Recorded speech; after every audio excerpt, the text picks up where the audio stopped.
सीता के बारे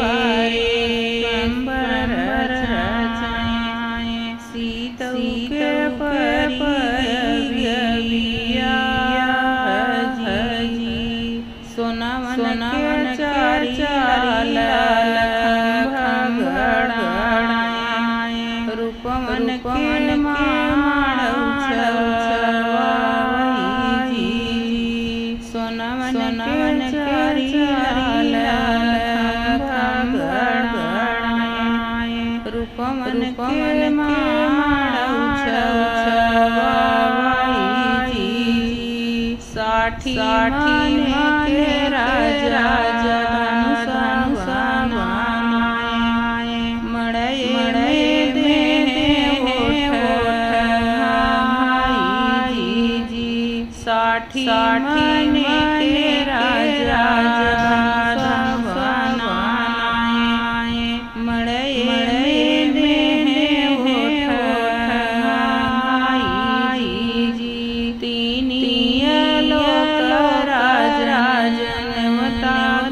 घुमाए राजा भी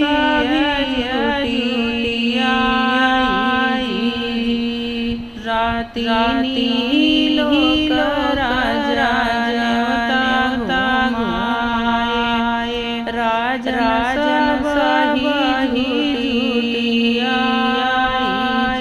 जी धनुष तोड़े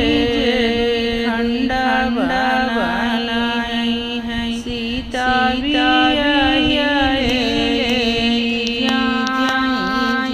जी धनुष तोड़ी खंड बनाई है सीता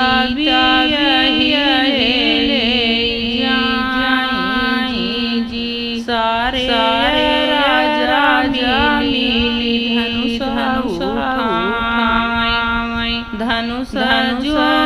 सनाई जी सारे राजा मिली धनुष उठाए